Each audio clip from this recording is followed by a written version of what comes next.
there. Just a little bit of a, we don't fancy that today.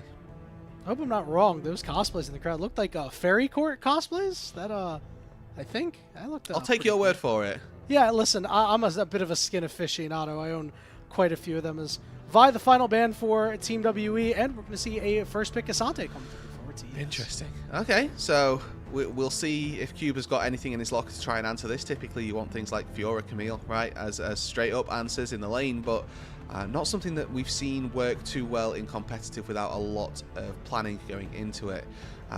With all of those bans focused largely toward the top side of the Rift, you have got Ashe Varus still very much open and available, taking it away from JackeyLove on the Varus' side, not something that we can knock. Very good idea, and maybe Taeyoon can look to maybe increase that win percentage just a little bit more. The utility from the ulti, just far too powerful. Yeah, Team WE is hoping that's going to be the case, and for Tianzhen, we'll see if they give him a fairly strong jungler. They're going to go with the Victor here. So already, Team WE getting some, perceived power picks, although it does feel like that Victor's popularity has waned just a little bit. Yeah, I think this champion's still really strong if you get to late game, right? And that's the crux that they have to try and break through. Currently, they've got some really good late game damage, and with the Varus as well, they have got decent early game setup, decent ability to play out these early stages and try and find some fights down on that bot side. Really does depend on how top esports look to answer. But what their theory is, with Scott on a band, we will just take probably the next best jungler on the Rift, or they will go for a piloted Nocturne Orianna combo. I like the idea of taking these two together. Obviously, full Fearless means you don't get to play the champion again, so they're just going to take both of them together and try and get some nice combos going. One of the craziest things that I found out while studying all of these players is Kanavi has only played 2 games of Nocturne in his career. He's 0-2. Welcome to number 3. Which is actually kind of crazy. So, I anticipate they'll be just fine. I mean, even my friends and I can execute Nocturne Ori, so I have no doubt that Kanavi and Creme are going to be able to do just fine. But what is shocking is that Ashe was not picked up for TES, so it's going to be on the ban list. I mean, I guess that their theory is then that they can probably play something just as fine into this. We've seen a couple of Caitlyn hovers as well, so if you're trying to match the range of the Varus at the very least, they know pretty much what they're going to be going up against for that bot side with the Varus. Currently for WE, they're missing out on some semblance of engage. Their option is currently that they could theoretically go, and hear me out on this, Yanni, this might sound like a crazy idea. It's called AD Jace. It's this new build that I've seen popularized in the West, where people build Manamune on Jace instead of going full tank. And building that as well as a Varus, if you go Manamune there, you actually have decent poke with this composition. But what we're expecting is you get this tank style Jace, which doesn't really engage, but you do have Varus and Victor for the consistent DPS. They're missing that front line, that snap to pull the trigger. That's probably going to come from Vampire and Tianzhen. Yeah, it's been a Vampire special to play engage champions, and he's going to pick up Rakan, the winningest support in the LPL to start the season. So, you know what? I'll take it. That is the exact engage that you want, and we'll see how they round out their composition. Meanwhile, for the side of TES, you need an AD carry and a support, and when you're staring down what WE is packing, they got a lot of options to them. Maybe we'll see Corki for a 3rd time today already, and not even a full game. No, I mean, we're game 1 into the series. This is the 3rd Corki that we're going to see take to the stage, which is quite cool. And then there's Leona is still available. Nautilus, Rakan has got some fairly decent answers, to be honest with you. The reason that you take the Leona here is because Rakan, if he tries to jump in, you can just snap CC him with a quick stun on Leona's side and blow him up very quickly if you layer that CC correctly. So wouldn't be surprised to see the Leona locked in here. Yeah, I love that you mentioned earlier, it's like, oh, well, WE is still missing some of that tankiness. I mean, they still are with that Rakan getting picked. He's a lean champion, I like to call him. He's not super squishy with the way he builds, but he's certainly not a tank. We'll see the final pickup is here. This legendary Rengar will get locked in. All right, big fan of this one. Just going to look to assassinate some of these squishies that TES has to offer. This is going to be fun. So I think the way that Tianzhen usually has played the Rengar has typically been like tank and obnoxious Rengar, more so than full lethality. Okay, Orianna / Corki, you don't get to play the game of League of Legends, and you can still play act as that front line. weirdly, tank items, yes you can. You're not wrong. And with a Rakan helping you out as well, I like the idea that they've got some semblance of dive. Jace can even get in the mix as well.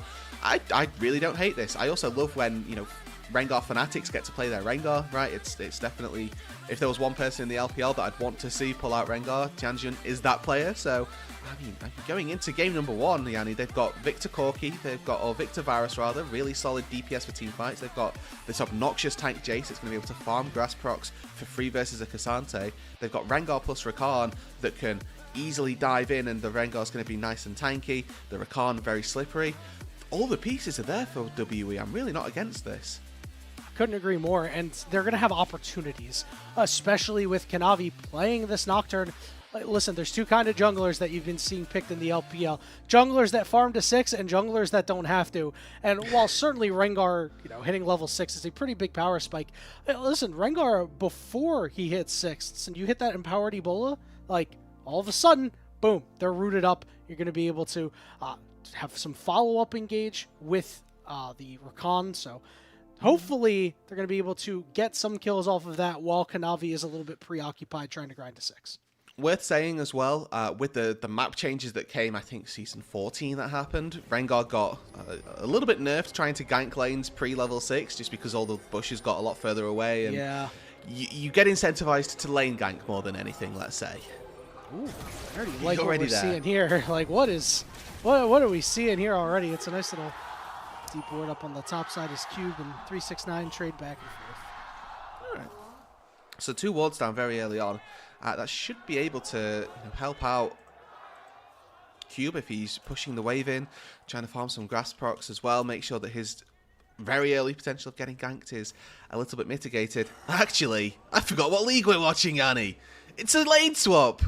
Whoopee! You know, we love lane swaps here, and you know, we'll see how Cube fares in the lane swap. We've seen a couple of Jaces turn around potential dives because of their relative deceptive tankiness and the hammer being able to knock people away or into turrets. So we'll see if we'll see anything fancy there. So at least with this ward down, I guess this makes a little bit more sense that WE might look for a bit of a snap engage. I do think that combat summoners heavily favouring top esports if they do go for that level 1 all in. So very wisely, I think, just a little bit of poke early doors. The hail of arrows comes down, gets a little bit of chip damage in for the Varus. I love that. And I love the adaptation that has come through for a lot of supports. We're starting to see a lot of heals and cleanse combinations and heal barrier combinations. You know, what do you think about those? Are you a big fan of heal in the bot lane? Because right now, this is a good heal. I really enjoy heal. I think that there's a lot of nuance to when you need to use it, especially when you're laning up against an Ignite. Obviously, Ignite cuts the healing effect of the heal summoner spell, so burning that nice and early from Vampire, it means that they get the full value from it. And they also do hit level 2, so despite the zoning that came through from Crisp and JackeyLove, there was a power there that they were able to keep all of their experience, and then obviously they can fight back a little bit better. Right now we're seeing Kanavi headed to the top side, Tianzhen headed to the bottom side, so Cube is, I'm sure, quite happy with that, having to deal in the heads up against the Cassante. You know, range versus melee, you'll have a good time, right? Yeah, he's just farming grass proc, trying to get as much HP as possible, trying to establish a bit of an advantage. One of the things as well that with this matchup theoretically being so winning for Cube, so he's actually going to be able to take plates. Down on this bot side, no fortification, right? So you're able to wail away on those turrets if you see the opportunity to do so. And that can be very beneficial, whereas on this top side, given that it's seeming to be relatively close so far, if either of these two teams do get an advantage, trying to hit a plate, trying to take that early on, not going to be as possible. You really want to squeeze out as much as you can in that matchup, because once Kanavi and Creme are level 6, it's going to be really hard for Team WE to overextend even the slightest bit, right? So any plate that you can get, if you can manage to snag one somehow in this matchup this early, would be fantastic. And this is interesting, actually. We've seen first recalls come through, and sometimes that's the indicator for people to go back to those regular lanes. Already, Crisp and JackeyLove recalled, get themselves a tier boots, walk themselves back out to that top side of the Rift. So, staying in these Australia lanes for a little bit longer than maybe we'd anticipated, and says to me that Top Esports are playing very heavily towards those grubs as opposed to trying to play towards this early dragon, keeping their strong bot lane on the top side of the Rift so that they can hopefully fight for those grubs when they spawn. I love that Australian lanes. As long as I don't see any huntsman spiders, we're all good. Friggin' They're huge. terrifying, yeah. Oh my god. I got cousins that live in Australia, and they've sent me pictures. And I'm like, I can't believe that's a thing. They take a couple working days to load in because they're just so big. All the graphics are there, and they're large horror. As the bot lanes, as you mentioned, already back up to the top side once again. Scrubs up in about 1 minute and 10 seconds as Vampire takes a little bit of damage for himself. And listen, if Crisp and JackeyLove continue to get those engages off, those are winning trades, my friend. Absolutely. And the thing then becomes, I guess, with this top matchup is that the Rakan can sustain a little bit. The Gleaming Quill does provide a relatively good heal for the early stage of the game. So just making sure that Crisp isn't tanking too many of those and giving too much of that health back. Yes, the trades are good, but there's always a world where Vampire can heal them back up, and you can see the health just currently very slightly beneficial to Taeyoon versus JackeyLove. And one of the components of this match that we haven't particularly touched on so far is how Creme is really getting the better of these trades versus Karis. So far, hasn't bled into a CS advantage, but with no teleport on the Victor and such a low HP threshold, very real possibility that that experienced and that CS starts to open up. And for a player on this WE roster that we were looking to potentially become one of those talisman, not the opening that he would have looked for in this game. Obviously took a blind pick here with the Victor, but should still be looking to keep pace with the Orianna. We talk about how Command Dissonance is one of the strongest abilities in the game. I mean, he's got 3 points into it and is just chunking out Karis like it's nobody's business. And that's what you get to see normally versus squishier opponents is this W max Orianna. Sometimes you'll see Q if you need to, get a little bit more maneuverability. It can be punishing if that ball isn't going in the right place. This top side, we're already seeing a little bit of skirmishing. One Krug taken away. Kanavi looking to try and find a couple back. Tianzhen on the way, but so is Creme, and Creme is level 6 right now, so Tianzhen will have to back up. First set of grubs will go over to TES without much of a problem.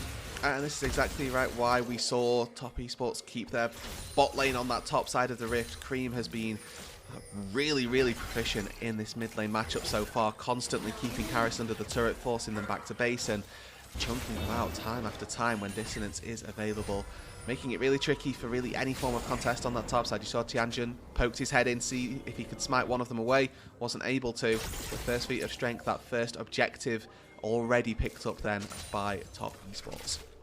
And now Kanavi is level 6, right? So they're ready to just let it rip at any time that somebody seems out of place. So WE unable to really get any meaningful advantages anywhere except for, their top lane. And even then, we know that 369 is going to be just fine. Vampire coming through in the mid lane here just to relieve a little bit of this pressure that Creme has been incessantly putting on.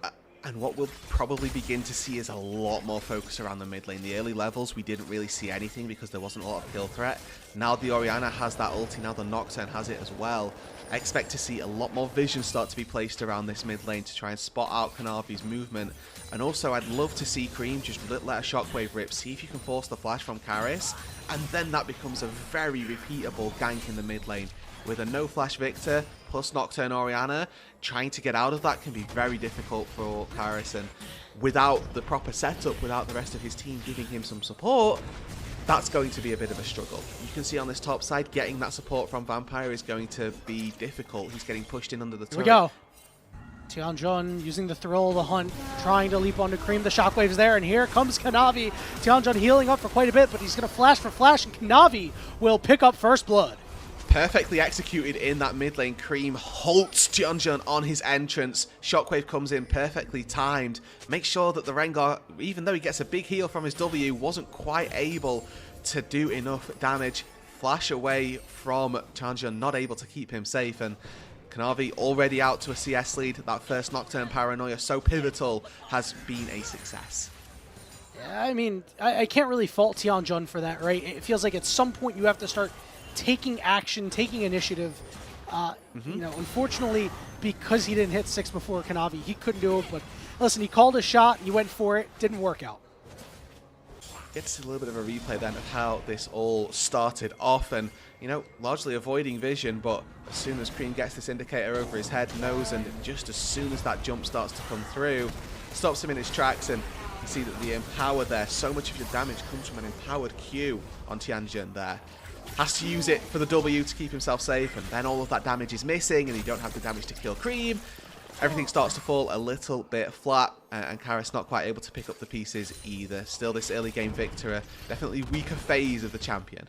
You know, it felt potentially a bit rushed there. Karis did not have his laser to use on Creme there, which ended up being very critical because that could have been enough damage to potentially take him out. So maybe it's just he used it before the play was made, or they weren't 100% on the same page. It's something to look out for. Yeah, at the very least, right, you burn the flash on Creme. I think that getting a kill there is always going to be very skeptical, but those first ultis in the mid lane should largely be to try and force flashes, and with now Creme having that shockwave back up again, I think that's again something I'd love to see him try and look for. But the grubs are spawning in 15 seconds up on this top side. Top Esports, they've still got this top or bot lane in the top side. They've got winning mid lane, and they've got Kanavi, who's on that full item already picked up. 2 seconds until the Paranoia comes back up, and that syncs up pretty much perfectly with these void grubs. So you can expect to see 6 grubs be something that the Top Esports roster are looking to try and navigate their way through this early game. Good word for the side of WE, so they know that Kanavi was on the way as TES has congregated on top of those grubs and are starting them up. I don't know if there's anything WE can do. Well, the hunt is active. Vampire wants to get in, but Karis is just on the other side of the wall right now. Here we go. Vampire going to go in, land the knock-up. They're trying to do as much damage as they can to Creme.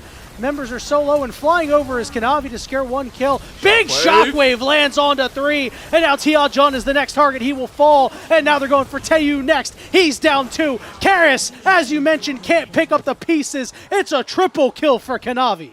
And it's 4 for 1 on the top side. Crisp may fall, but the sins of his team are far, far fewer. Very well played by Top Esports. They're able to take down the entire cohort of WE that dared to show their face at the Void Grubs. The only real saving grace here is that Tianzhen was able to take away one of these grubs and deny one of those feats, but you can see great flash out by Creme keeps himself alive, and Taeyoon unfortunately just steps into what was a mammoth shockwave from Creme. Set up that fight beautifully, and Kanavi, experimental hexplate already up, locked and loaded, able to wail away on the WE roster. Yeah, WE just couldn't pick up the ball. They saw it was there and they said, ooh, shiny, and unfortunately for them, Creme was ready to hit that R button. We love seeing big shockwaves here. I'm sure everybody does. At least my favorite ability. TES in the driver's seat. We talked about having a clean early game and wanting to see that. Well, it really doesn't get that much cleaner than this. No, I mean, the next port of call, try and take yourselves a dragon, pick up that second marker of defeat, and maybe they can break open a turret as well. We're looking, 12.5 minutes, probably another minute and a half until those plates fall, and you can really start to think about making big scale movements to turrets to try and knock them down. But the game is in their hands currently, and Vampire is about to walk right back into it. Yeah, and Creme's shockwave is available too, so they're heading over to Vampire when I think they want to turn on to Karis here. There's the shockwave, the Paranoia on top of it. Kanavi picks up kill number 5. He is rolling right now. And for a player who we had criticised coming into the day based off of a relatively underwhelming performance in the Marcia Cup relative to what we were expecting, it's good to see that Kanavi is pumping again and back into that position of jungle dominance, at least for this game number 1. And this turret is certainly going to fall. 5 grubs for TES means that they're going to eat this one up pretty cleanly, and they're going to pick up their feats of strength. Yep, so really well played. First blood, first turret. The fact that they get 1 grub stolen away, not the end of the world, and they'll be able to take those tier 3 boots a little bit later on into the game, have started to open up that map as well, and if you can just move Kanavi, Creme around as a duo, they're going to be able to do so much work wherever you take them. Usually you move your bot lane to an area of the map to try and take the turret, but I think that this game, it's moving Kanavi, it's moving Creme, and making sure that those two pieces are wherever you try and take the fights. Now, there's a question I have for you, because all that thought is JackeyLove has the Valkyrie out. So I say, well played Valkyrie there. He sussed that one out. But, you know, a lot of dragons are getting taken so late here in the LPL. Why is that? I think that there's so much priority, really, on those Void Grubs that Drake becomes a second factor, almost, because of the way that now Atacon works in some instances as well, where, okay, if I get this, the chance that I'm able to have increased Void Grub bonuses, so there's quite the incentive to focus yourself on that top side and try to keep those grubs in your back pocket. And the fact that we're seeing games, I don't think necessarily get faster, but a lot more geared toward this top side of the rift. Crisp is maybe caught. He's all alone, but Kanavi's got the ball on him. Balmy Blazer! Big shockwave. Crisp will fall, but Creme is in the area. Tianzhen ignited and is able to limp out, so it really ends up being a 1-for-1 in the end. Alright, but once again, Top Esports going to be the team that looked to try and press the advantage. They were down on numbers in that fight, but they got a 1-for-1, 1-for-1, and they're still pushing their way down on the spot side, trying to take this turret also. What does that mean if there's a numbers advantage for them down, or numbers disadvantage even, down on the bot side, is that they get free time mid lane, free time for JackeyLove to continue farming up. Taeyoon, you can see, burned his flash, also having to catch this bot wave, so he's missing out a little bit. Yes, his TP will go through, but the turret's going to fall anyway. Oh, yeah, there we go. Okay, there we go. It was close, but and in the game as well, Yanni, where your AD carry so early on is matching levels of the mid laner. Oh, it's a really, great. You know, quite a disastrous sign. Oh yeah, well, it's great if you're the AD carry, man. Like JackeyLove, I'm sure this man is chuffed right now, bro. 1-0-3. He's got his Trinity Force. This bro is as happy as a clam. When did you cross the pond? I didn't know you were familiar with the word chuffed like that. Listen, bro, I saw the picture of the little rabbit that like somebody sold like a little carpet for this rabbit, and the guy takes a picture of it and sends it and says, "Little man is chuffed." I've just never heard an American say that word, and it made me giggle, which is quite nice. Taeyoon looking for something a little bit down on that bot side, you know, just lurking in the brush. Maybe you can use Chain of Corruption to pick off Creme if he's unsuspecting, but something was suspecting, I guess, in his spidey senses, and he wasn't stepping up.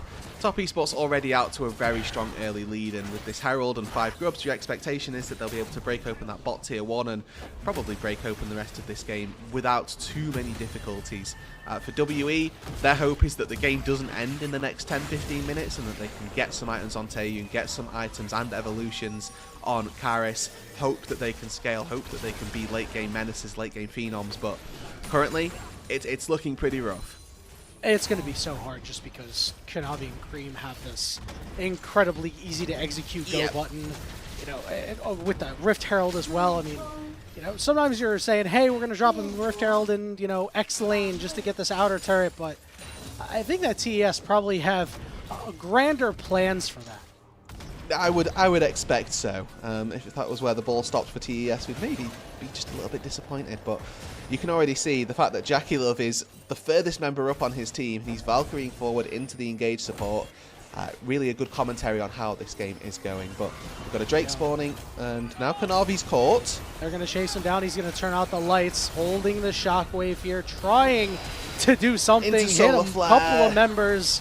Crisp will catch Karis, and JackeyLove and Kanavi will be able to clean him up on the backside. It's just a matter of how long it's actually going to take. Kanavi will chop him down. Tianzhen will be chased down by Crisp. Creme gets his first of the game. And that's just how the cookie crumbles for WE. Yeah, I don't know if it came across, but the word caught there was definitely in air quotes for Kanavi, because really more of a bait and switch sort of lured in WE, and they did end up falling for the bait, not able to take down what is a very high bounty at this stage on Kanavi's head. But with all of those grubs as well that spawn out of the Rift Herald, very easy to take down this bot tier 2. Maybe can even look for a little bit extra. How was your driving? It's looking pretty good here. Bang! Kanavi slams that one right in, and is going to spell shield Vampire's knockup, so he'll be able to limp out while his bot lane takes the mid inner turret. And this is just an absolute deconstruction of WE right now. This is very clinical from Top Esports, and coming into the series, what did we say? This is what we needed from them to start having those high expectations. I think that so far they've absolutely delivered. So this is the quote-unquote bait that Kanavi ended up putting down and potentially being caught, but you can just see the zone pressure that ball provides, and especially when the darkness is up, it's so difficult to try and track where the Ori ball is. Taeyoon gets caught by the shotclave, has to flash out of the solar flare, so he's not doing DPS. Karis not fortunate enough to have a flash at this stage. He gets caught up and it's just going to continue to get picked off. That's the power of this Nocturne Ori combo, and the power really that comes from seeing what the enemy carries are going to look like. You've picked two immobile AD carries versus Nocturne or Blind. They've taken Nocturne Orianna, and Top are really taking you to the cleaners for it. I want to really shout out Creme there for that shockwave, because there's only two paths you can really go, and he decided to stay away from all the action by being on the outside wall and moving up just enough so that he can move the ball up to be able to catch three of them. That was a really, really good Orianna ball management that I love this. It's one of my favorite champions, so good Oriannas always get me excited as TES heads to the top side of the map now to knock down the last inner turret that they have not yet been able to find. Otacon has spawned, and I wonder which Otacon it is. We'll find out. Sure Maybe we'll find out. I'm not entirely sure either. Tianzhen has to flash away, and it's bad here for WE. Yeah, the thing for Top Esports right now is they don't need the Otacon to take this top tier 2. If they can use Otacon to push down the tier 3 turrets, that's going to be even better. I think that what we can see as well, and I think a bit of an adaptation for some teams, is leaving Otacon up. If they're, especially when they're ahead, if you get Otacon buff plus Baron at the same time, that can be devastating. The two can spawn sort of in tandem, so you give it a couple of minutes, maybe you're able to, find a decent way into the enemy's nexus almost. Boo. It's Ravenous Otacon. Ruinous. Ruinous? Is that? Yeah. No, I think so. No, Ruinous is the gray one. That's the. But there's Ruinous and there's Voracious. Oh, it's Voracious. I'm sorry. Wrong hungry word. As Kanavi goes all the way in. Can't quite close out on a kill here as Team WE is trying to do what they can to disrupt TES. Gotta be wary of that Orianna ball as Otacon drops below 6,000 HP. Just trying to get the tether off and have him do as much damage as possible to TES. This is sapping their resists here. For WE, this might be the best chance they get, but Vampire's been marked. Yeah, he's off to the side trying to do what he can. JackeyLove a little bit low, but here comes the taunt, and Cube is going to fly in, but he's in a 1v4 right now, and he doesn't have the damage because he's tanked Jace. He's going to get ripped apart as JackeyLove leads the charge. Takes a lot of damage from the Victor. Just 4 members left standing, a little bit of low health bars, and TES will walk it out. And worth mentioning, while all this is going on, there are so many waves being lost by WE as well. Their mid wave pushed really deep. The bot wave also just losing minions under the turret. So whilst they've stopped the Otacon, they've lost out on so much gold once again. So even though Top didn't find anything physical as an advantage, they denied a lot of resources just by wasting WE's time. And on this fight, obviously not actually any kills going down as Vampire able to just barely slink away. And Cube, the sort of sacrificial lamb, I suppose, more so than anything. But with all of that, and not a kill post it, and no objective coming through off the back of it, feels really difficult for WE, because that was probably the best chance they were going to get. Yeah, they just couldn't get in there, right? It just felt like they saw Cube go in, and it felt like WE was like paralyzed with fear. They didn't want to go in too close because they had no idea where Creme was. Creme's still a shockwave up, right? And they're in between two walls because of that wall that Otacon puts up. It just becomes such a difficult fight to try and navigate. And now Creme as well has taken that book in, so 12 stacks already picked up for the Medjais, hoping to make it to that beautiful 25 threshold rather quickly. And I think the way that this game is going, the deaths for Creme certainly not something that we've seen all that much of. And now that we've seen the Atacon fight attempted once, you can see teams resorting back to standard laning nature, which is, okay, we've got 369 down on the bot side. He's got teleport, which is the important part, is that if he needs to join a fight on this top side, he's more than able to do so. He should be looking to try and move his way into that top side as soon as he pushes all of those bot waves. But just the clinical nature of how top esports are playing this, no minion is going unfarmed. Every piece of CS getting picked up. Shockwave lands and Tianzhen falls. Vampire has to retreat for the safety of his team, and that means for TES, everything on the map can be theirs. This Dragon in 35 seconds, this Otacon up now, and Baron in a minute. Even when Tianzhen respawns, I mean, I don't know if there's anything WE can do, especially since TES is going to have the Guardian Angel. Yep, they're just going to be so far ahead, and I think that with the Guardian Angel as well, yes, you can take the Dragon, but at this stage in the game, you don't need Dragon to win. One of the learning curves for this specific Atacon is recognizing that it's better to throw your life away than it is to try and recall. And maybe if you've got a lot of gold to spend, okay, yeah, sure, we can make the argument that we'll go back to base, we'll spend our gold, and then we'll just barrel it down mid lane. But when you're up 10,000 gold, the chances of the enemy being able to kill you outright, first of all, is very, very low. But the chances of them being able to do that twice for some instances, so 369 is going to have a death and then can teleport right back in 5 seconds later. There's a very real world where they don't actually need the Baron to break open the base, and they can just dive with full malicious nature to try and take these tier 3s. And we've seen a couple of teams do it for tier 2s, so why not tier 3s? I'm sure that'll be just fine. Baron is spawned on the map, but TES couldn't care less right now as Creme and Kanavi are sieging down this mid inhibitor turret, and WE just can't get close. Now Vampire is on a flank here, so with his quickness up in about 2 seconds, they might have one good shot here with the Thrill of the Hunt popped as well. Here we go. He's going to try to get on the JackeyLove. He can't. He'll manage to get onto the Orianna. Kanavi into the back line. He'll be sent back into the base as 369 looks to chase away Karis. The ball's on him as well. Creme still has the Shockwave in the back pocket as JackeyLove getting engaged on. But again, Cube just doesn't deal any damage as the inhibitor will fall. And now Kanavi immediately walking his way back into the team, and for top esports, they've broken open the base. Job done. That inhibitor has fallen, and with the Shockwave just getting flashed away from Tianzhen, 369 leading the team out to safety. I think they can stand around. They should try and be more aggressive with this. Those neutral objectives just aren't important right now. You've got Atacon buff, you've got this really powerful GA type factor.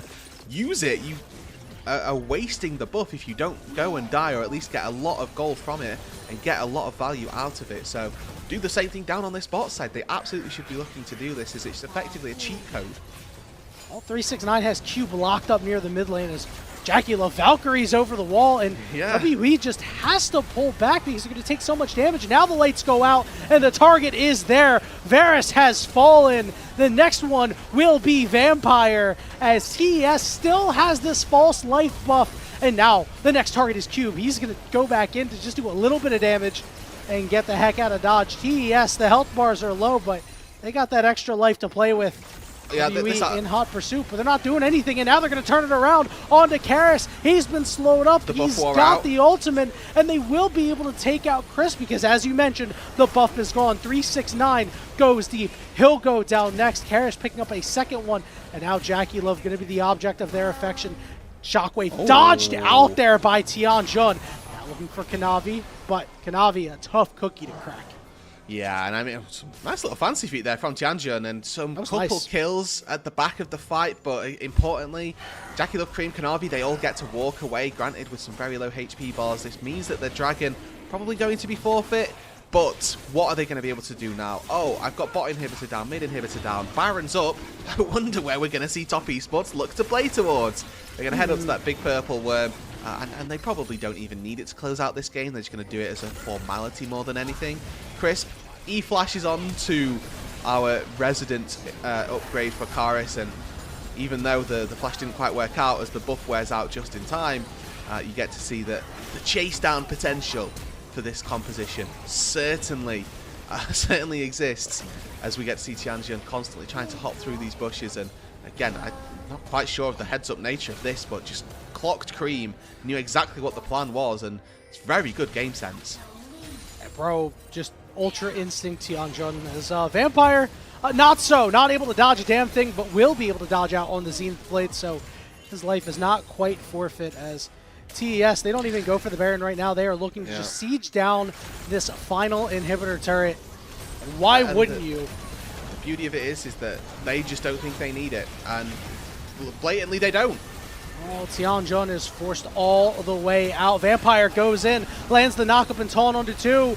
The lights are out. Let's see what Kanavi's going to do. He goes all the way in, 3-man shockwave, and the health bars melt. Cube trying to limp away, but he'll go down. A triple kill for Creme, and that should be the exclamation point on the game. TES play a pretty clean one from start to finish, and they'll take a series lead 1-0. Really excellent performance from top esports. Beginning to end, they knew exactly what they needed to do, and for a opening bout in LPL Split 1, they can be very, very happy for how that game went. Yeah, and you know what? We said it's got to be clean. Boom, check mark, right? This is a great way to start the season. And I mean, you know, Kanavi doing it on a champion that he doesn't really play that much. It looked like he's been playing it for a million years. I mean, I'm sure he's played it in solo queue and whatnot, maybe even scrims, but only 2 official games on it. And again, looked like Kanavi for sure. Yeah, and I think that being as sort of touted and prolific as we know Kanavi can be, that felt very much Kanavi-esque in that performance more so than anything, as just consistency throughout that early game and making sure that those Shockwave, Nocturne, Paranoia combos were working out. We highlighted Creme at the top of the day. I think that Creme had a very excellent game number 1 there as well, was bullying out Karis in the early stages of the lane, was also able to help out with his jungler as well. So so far, for what we were looking at for Creme, great start. Being able to bully out some of these newer players in the league, that's exactly what we're looking for. Yeah, now for the side of WE, did we see any glimpses here? I mean, Karis was put in some difficult positions, and you know, we saw that first play with the Rengar in the mid lane that didn't quite go as planned, and you know, he picked up a couple kills here and there. It's just so hard on Victor, especially because you know, the late game is really where you shine, and didn't really get an opportunity to do that. Yeah, I mean, the unfortunate answer for WE is that the bright spots for that game weren't particularly present. The highlights were Tianzhen dodging out on a couple of skill shots, which, nice. If those are your highlights, then what does that speak to about what the lows are going to be? And unfortunately for WE, they did just get a little bit hands checked through the early stages of the game, right? The reason that those early advantages were able to be picked up, the Void Grubs in particular that I'm thinking about, were because top and mid, the lanes, not the lane assignments, not the lanes, I should say, had priority. So the Corki was constantly pushing in the Varus, which maybe not something that can happen, but Leona versus Rakan makes that possible. The Ori constantly punishing the Victor, and that just gave so much topside control that they pressured that, they used that the entire game. And WE, they cross-mapped occasionally by taking a dragon, but the Jace versus Cassante, we could have not looked at top lane this game. It was so inconsequential. Yeah. The fact that Cube was stacking his grasp so well, it just didn't matter. You did it. You know, I mean, yeah. It didn't feel like there was that much agency to be had, especially when you're tank Jace in the scenario that they were given. So overall, really, really good stuff out of TES, and hoping for a little bit more out of Team WE. You know, as much as I loved to see the Rengar pick, I mean, ultimately in the grand scheme of the composition, you know, I think at least I was a little bit blinded by like, oh yeah, we're getting the Rengar guys playing Rengar, but you know, it didn't feel like it fit super well. It felt like it had the problems of your kind of parallel jungle clearing until you hit level 6, and one of these combinations is going to be stronger than the other. Yeah, unfortunately, the Rengar Rakan pairing would have been where they found strength, and that didn't materialize. Is the correct word for it? Is that they never found that synergy, that pair up between the two of them that they needed to really try and take things home. I think that had there been a potential move from Vampire on that level 6 fight mid lane, maybe it could have looked a little better, but that then has so many knock-on impacts for the implications for the top side of the Rift as well. So definitely a difficult position for WE to have been in, but the fact that we now get to see no more Rengar might be a little bit disappointing, but the fact that we get to see a game of Tianzhen on the Rengar in the first place should be a win for us. Yeah, it's always a little bit of a treat, and I like that you mentioned the roaming or really lack thereof. I mean, we saw Vampire move once to the mid lane.